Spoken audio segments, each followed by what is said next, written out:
అయోధ్య సాగర నగరానికి వచ్చేసింది అని జనం సంతోషించారు. 2 నెలల పాటు విశాఖ ప్రజలు మళ్లీ చూస్తారనుకున్నారు. కాకపోతే ఇప్పుడు వివాదం చెలరేగింది. ఎంట్రీ ఫీజు ఎందుకని హిందూ సంస్థలు ప్రశ్నిస్తున్నాయి. పైగా ఇప్పుడు భద్రాద్రి రామచంద్రస్వామి దేవస్థానాన్ని కూడా వివాదంలోకి లాగారు.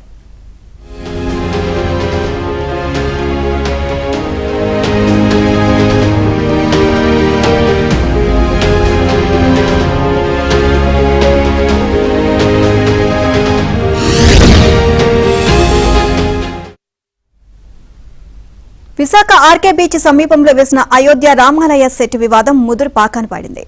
ధనార్జన కోసం నిర్వాహకులు వెంపర్లాడుతున్నారు అన్న ఆరోపణలు నడుమ హిందూ సంఘాలు రామభక్తులు తీవ్ర ఆగ్రహాన్ని చెందుతున్నారు. వెంటనే సెట్ ను తొలగించి బాధ్యులను అరెస్ట్ చేయాలి అన్న డిమాండ్ వినిపిస్తోంది. కళ్యాణోత్సవానికి ఆలయ ప్రధాన పూజారి వెళ్తున్నారు అన్న వార్తలను భద్రాచలం సీతారామచంద్రస్వామి దేవస్థానం ఖండించింది. దాంతో కళ్యాణోత్సవానికి తాము డబ్బులు వసూలు చేయడం లేదు అని నిర్వాహకులు వివరణ ఇచ్చుకున్నారు.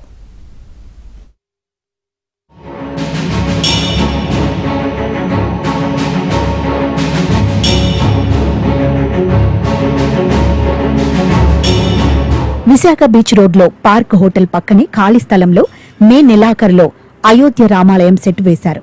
2 నెలలే ఉంటుందని నిర్వాహకులు తొలుత ప్రకటించారు. ఆలయానికి భక్తులు భారీగా వస్తున్నారు. ఆలయంలోకి వెళ్లాలంటే 50 రూపాయలు టికెట్ తీసుకోవాలి. చెప్పులు పెట్టుకోవడానికి ఇంకో 5 రూపాయలు చెల్లించాలి. శని ఆదివారాల్లో రద్దీ ఎక్కువగా ఉంటోంది. సాధారణ ప్రజలు నడిచి వెళ్లడానికి కూడా రోడ్డుపై ఖాళీ ఉండటం లేదు. అయితే అయోధ్య రామ మందిరం సెట్టు వేసి బాలరాముణ్ణి పెట్టి భక్తి పేరుతో వ్యాపారం చేస్తున్నారని ఆరోపణలు వస్తున్నాయి.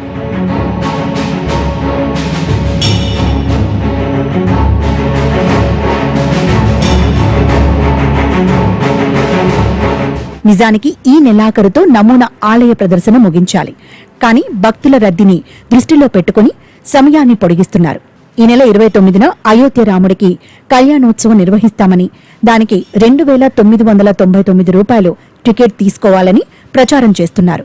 ఫ్లెక్సీలు పెట్టి టికెట్లు కూడా విక్రయిస్తున్నారు. భద్రాచలంలోని సీతారామచంద్రస్వామి దేవస్థానం పండితులు వచ్చి కళ్యాణం క్రతువు నిర్వహిస్తారని కూడా సోషల్ మీడియాలో ప్రచారం జరిగింది. ఈ ప్రచారంపై భద్రాచలం ఆలయ అధికారులకు తెలిసి విచారణ నిర్వహించారు. అక్కడి నుంచి పండితులెవరూ విశాఖపట్నం రావడం లేదని వివరణ ఇచ్చారు. దీనిపై ఆలయ ఈవో రమాదేవి విశాఖ జిల్లా కలెక్టర్కు, ఎస్పీకి ఫిర్యాదు చేసినట్లు ఆలయ ఏఈఓ భవానీ రామకృష్ణ చెప్పారు. వైజాగ్ బీచ్ రోడ్లో అయోధ్య రిప్లికా టెంపుల్ నందు శ్రీ సీతారామచంద్రస్వామి వారి కళ్యాణం భద్రాచలం నుంచి ఆస్థాన పండితులు వస్తున్నారని తెలియజేయచ్చు. కళ్యాణ నిమిత్తం సుమారు 3,000 రూపాయలు వసూలు చేయించున్నట్లుగా దేవస్థానానికి వీడియోల ద్వారా తెలిసింది. ప్రసార మాధ్యమాల్లో కూడా ఇదే వీడియోలు వైరల్ అవుతున్నాయి. ఇది భద్రాచలం దేవస్థానానికి ఎటువంటి సంబంధం లేదు. దేవస్థానం వారికి తెలియకుండా ఇటువంటి కార్యక్రమాలు, కళ్యాణాలు నిర్వహించుట చట్టరీత్యా నేరము. దీనికి శిక్షార్హులు.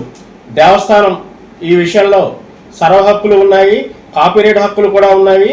ఇటువంటి కళ్యాణ కార్యక్రమంలో భక్తులెవరూ పాల్గొనరాదని ఇందు మూలంగా శ్రీ సీతారామచంద్రస్వామి దేవస్థానం భద్రాచలం నుంచి ప్రకటన చేయించున్నాం. కళ్యాణోత్సవంపై కనీసం తమకు సమాచారం ఇవ్వకుండా దేవస్థానం పేరును దుర్వినియోగం చేస్తున్నారని భద్రాద్రి ఆలయ అధికారులు అంటున్నారు. ఈ మొత్తం వ్యవహారంపై హిందూ సంఘాలు కూడా స్పందించాయి. వెంటనే సెట్ను తొలగించాలని డిమాండ్ చేశారు. విశాఖలో ఆర్కే బీచ్ వద్దకు వెళ్లి పరిశీలిస్తామని, బుధవారం తమతో స్వామీజీలను కూడా తీసుకెళతామని వెల్లడించాయి. దేవుడి పేరుతో భక్తులను దోచుకున్న నిర్వాహక వర్గాన్ని అరెస్ట్ చేసే వరకు ఉద్యమిస్తామని కూడా హిందూ సంఘాలు హెచ్చరించాయి. అసలు వాళ్ళు ఎందుకని ఇలాగా ఆ భద్రాద్రి రామాలయం పురోహితుల పేరు ఎందుకు చెప్పారు, ఎందుకు డబ్బులు వసూలు చేసి కళ్యాణాలు చేసే కార్యక్రమం చేస్తున్నారు, అసలు ఈ దేవాలయం సెట్టుని వ్యాపార కేంద్రంగా ఎందుకు మార్చారు అనేది రేపు నిర్వాహకులను అడిగి తెలుసుకుంటాం. ఒక నిర్వాహకులు సరిగా సమాధానం చెప్తే సరే, లేకపోతే కనుక హిందూ సంఘాలుగా మేము ఖచ్చితంగా దాని మీద ఆందోళన చేస్తాం.